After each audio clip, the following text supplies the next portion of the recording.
Mis amados hermanos, muy buenos días. Dando continuación a nuestro curso de exégesis y hermenéutica, quiero compartir con ustedes el tema de las figuras literarias, que fue lo que vimos a grandes rasgos y a grosso modo en el día domingo, pues por el trabajo que hicimos acerca de cómo realizar una exégesis muy general de un texto bíblico. Entonces, vamos a empezar. El objetivo de las figuras literarias es que podamos acercarnos más al texto para poder entender el mensaje que el escritor bíblico o que el Señor a través del escritor bíblico nos quiso dejar. Entonces recordemos que las figuras literarias son unas herramientas que nos sirven para acercarme más al texto bíblico. Entonces es el poder profundizar en lo que allí se habla y en lo que allí se quiere dar a entender. Debemos entender que el principio fundamental de lo que queremos con este tema de exégesis y hermenéutica es que entendamos que la Biblia es una de las herramientas más poderosas en las cuales encontramos las verdades ocultas de Dios para nuestra vida y el camino a seguir para poder encontrarlo a Él algún día. Entonces para ello debemos que estudiar y meditar en su palabra, y estas figuras literarias nos ayudan a meditar y a profundizar en su palabra. En Hebreos 4:12 nos dice que la palabra de Dios es como una espada que corta y que penetra hasta lo más profundo del corazón y que sabe todas las intenciones de un ser humano.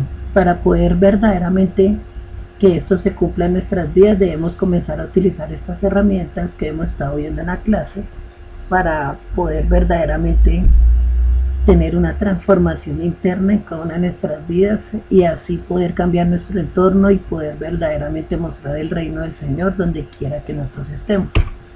Entonces vamos a ver, de acuerdo al texto bíblico que hablamos, estas tres palabritas: coyuntura, tuétano y discernir. Coyuntura es donde se unen dos huesos y donde hay articulación. Entonces su vida, mis amados hermanos, sin la palabra es como ese hueso que le falta ese ligamento.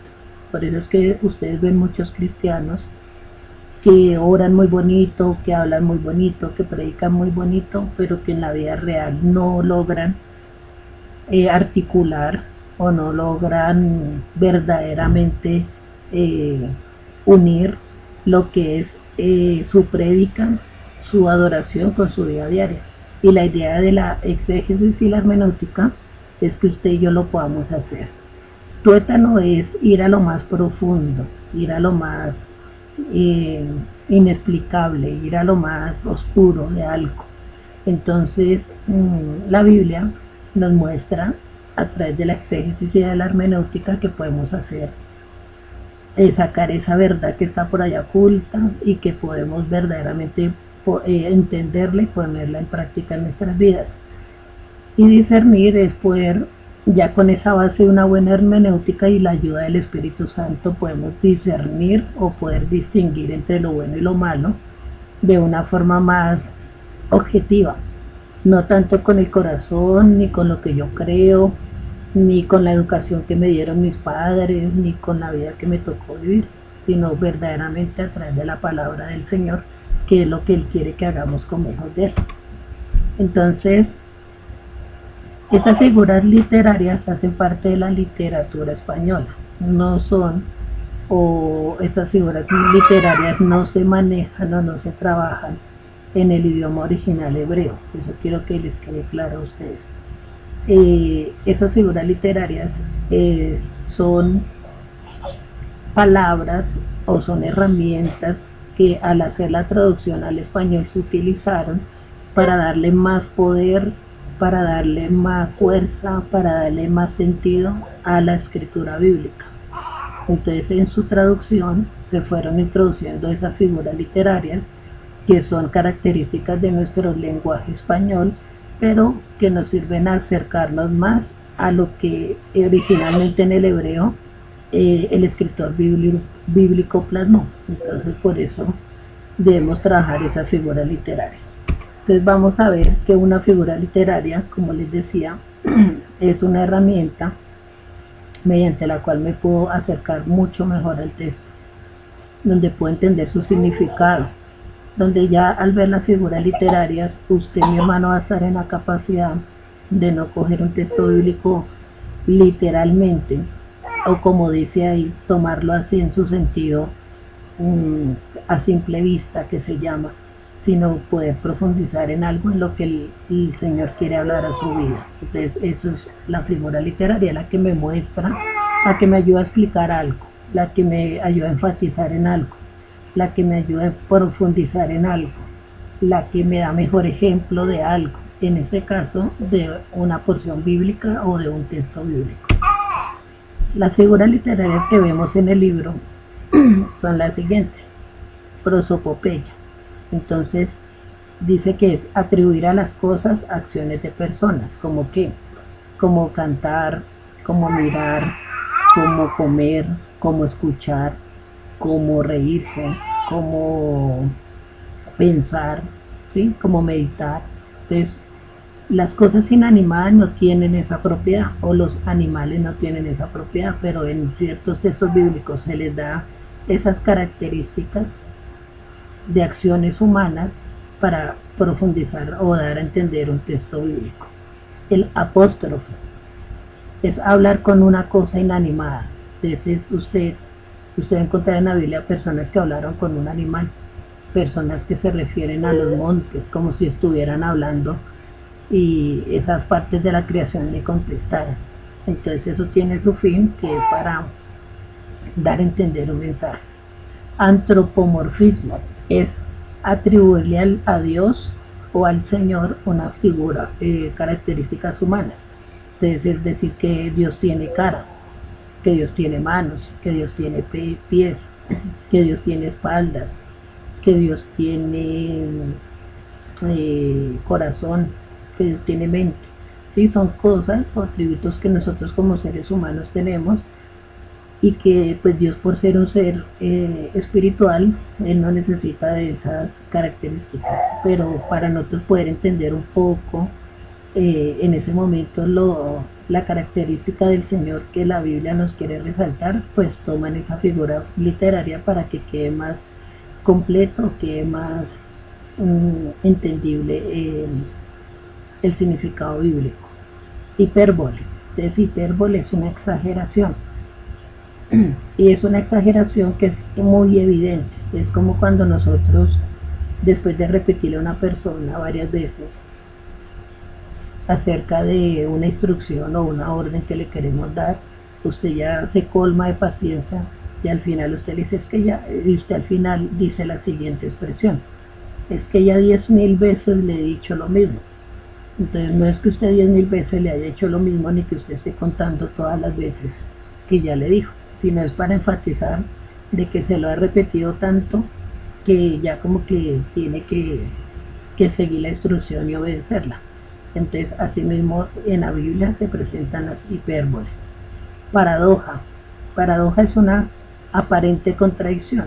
Entonces es como algo que no tiene sentido, algo que en su momento usted lo lee y como que se contradice, algo que usted lo lee y en el momento como que no le haya como ni principio ni fin. Entonces quiero citar este texto bíblico. El Señor dice que todo el que quiere ganar su vida la tendrá que perder. Entonces eso es una paradoja, porque si yo quiero vivir, pues debo conservar la vida, pero el Señor dice que si yo quiero conservar la vida, la debo perder. Entonces aparentemente es como si el texto bíblico o el escritor bíblico o la persona que en ese momento está hablando se estuviera contradiciendo. Tenemos el símbolo. El símbolo es un objeto que quiere dar a entender algo a futuro. Nosotros tenemos la mejor explicación de los símbolos en el tabernáculo de Moisés, porque cada vez que veamos cada una de las partes del tabernáculo de Moisés, más el video que yo les envié acerca del tabernáculo, les enseñaba que era una sombra o un símbolo del Señor Jesús que iba a venir, del Mesías prometido o del Cristo prometido. Entonces, eso quiere decir símbolo. Símil. Símil es comparar una cosa con otra. Entonces, eso se ve mucho en el Nuevo Testamento, cuando el Señor Jesús dice, y el reino de los cielos es como. Entonces, como que, como un árbol, como un terreno que se fue a sembrar, como un sembrador que botó las semillas, como un tesoro que fue escondido, como, sí, así como muchas cosas. Es comparar algo que tiene la igual importancia o relevancia para poder enfatizar en el texto bíblico. Metáfora es cuando una cosa toma propiedad de otra. Entonces, cuando decimos que las fuerzas del búfalo, pues no es que yo tenga la misma fuerza del búfalo o que yo pueda desarrollarla como ser humano, sino que voy a tener una fortaleza igual en mi capacidad humana como la del búfalo, ¿sí? Entonces, eso es una metáfora, una sinécdoque. Entonces es comenzar a explicar algo de lo particular a lo general o de lo general a lo particular. Entonces podemos hablar acerca de el nacimiento de Jesús. Allá en Mateo 1, ellos comienzan a explicar de dónde viene el Señor Jesús como cumplimiento de la promesa, y comienzan con las genealogías, mostrando de lo particular que es Jesús a lo general, y demostrar que Él sí es el cumplimiento de la promesa. Entonces eso es un sinécdoque. Metonimia.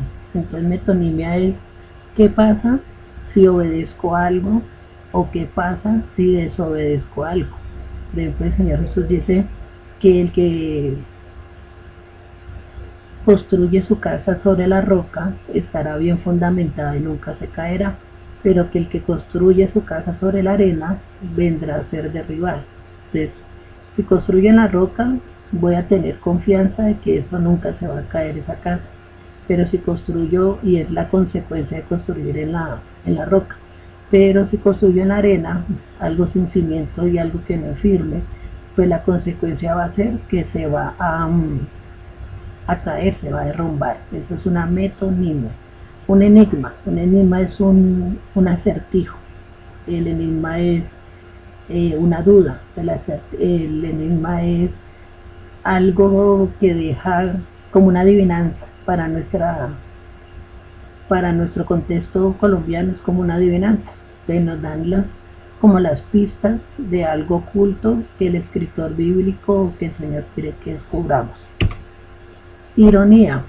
Entonces ironía es decir algo que realmente no se quiere decir.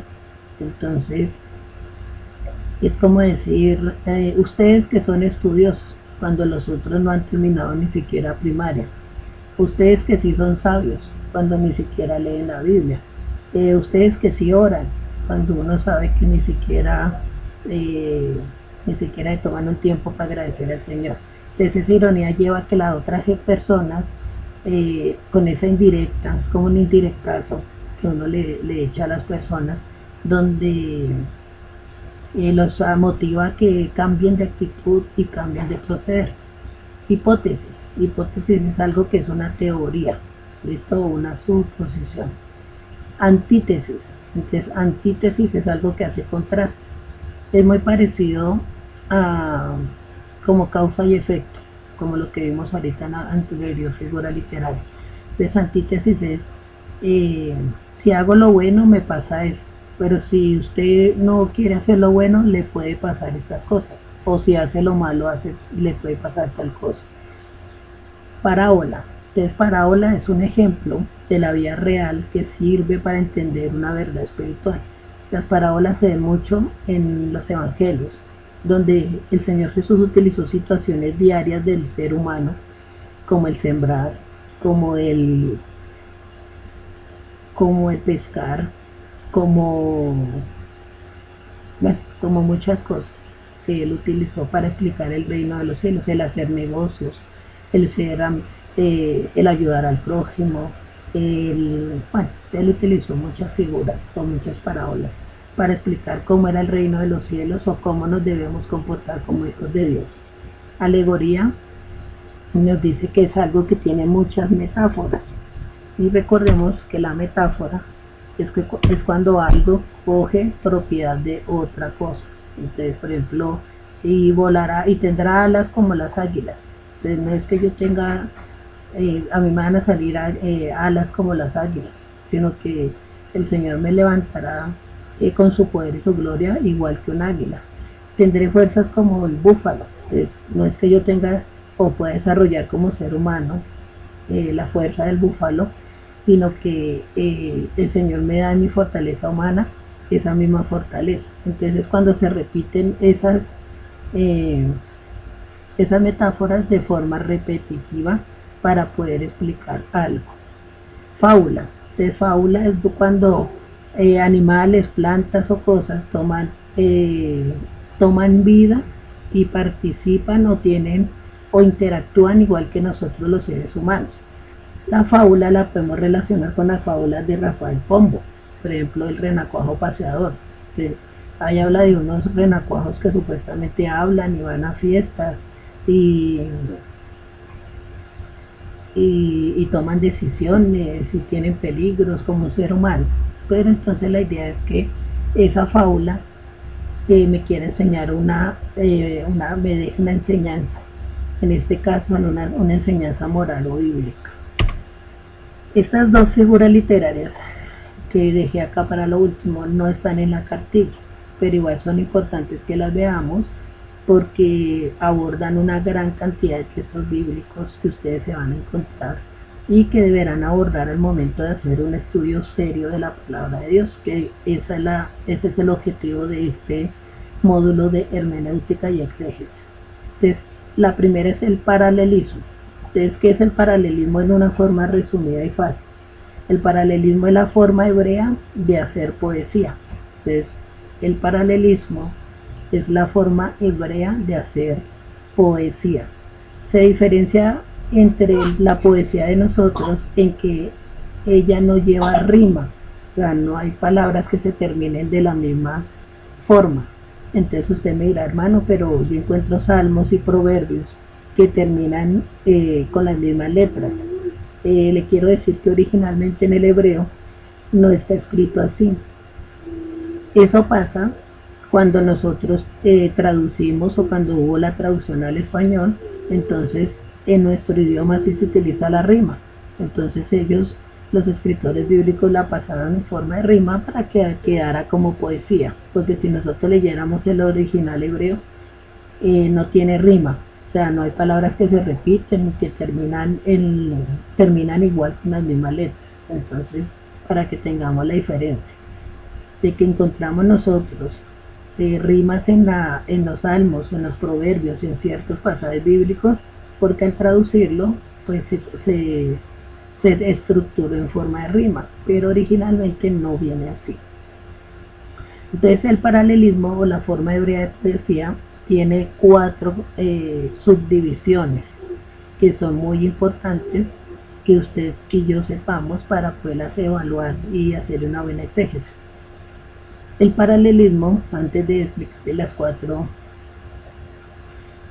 diferencias o las 4 diferentes formas de paralelismo, debemos comparar 2 líneas, ¿listo?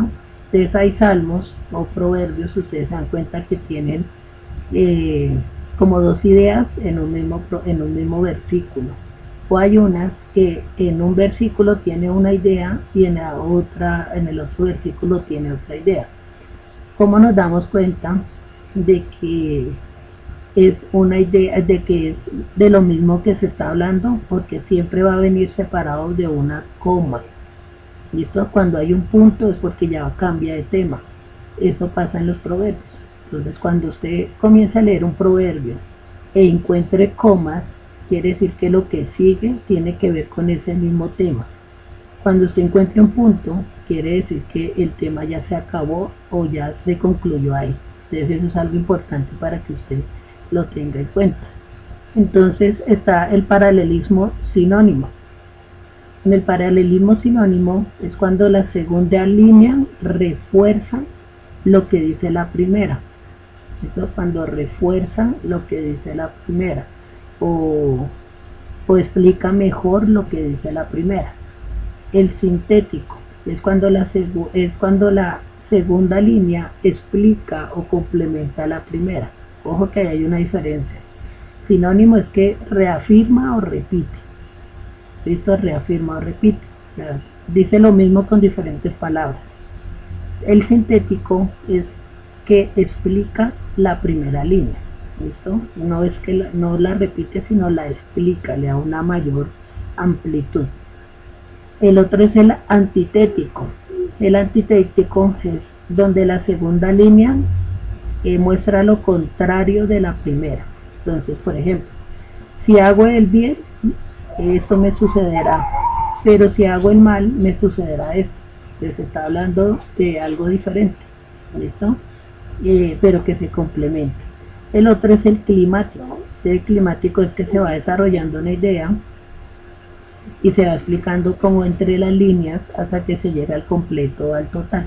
Entonces eso se llama climático. Y la segunda que no está en la cartilla es la personificación. De la personificación parece como la fábula, pero en este caso de personificación, en la fábula son varios animales, varias cosas, varias plantas que toman características humanas y se relacionan entre sí. En la personificación solamente hay una, entonces solo un objeto, solo una planta o solo un animal, uno nomás, toma características de persona, como por ejemplo ese texto bíblico donde dice que el profeta iba a maldecir a Israel y él iba en un burro y el burro, el espíritu, el ángel, dice la palabra, le permite hablar e interaccionar con la persona a la que está cargando. Entonces ahí no habían varios burros, solo había uno que interactúa con una persona para entender o para dar a entender una verdad bíblica. Esto se llama la personificación. Entonces no confundirlo con la fábula. De la fábula es cuando varias plantas, varios animales, así como lo de Rafael Pombo, ¿sí? Varios.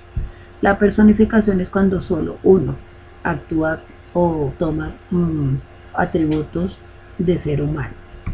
Listo, mis hermanos. Entonces como conclusión podemos decir que ya aprendimos dos herramientas poderosas para hacer una hermenéutica o una exégesis bíblica. De la primera que vimos son las reglas que yo les di en la primera clase que tuvimos de hermenéutica y de exégesis, de cómo acercarme al texto bíblico. Y la segunda herramienta que tenemos es que podemos utilizar estas figuras literarias para acercarnos y entender mejor el texto.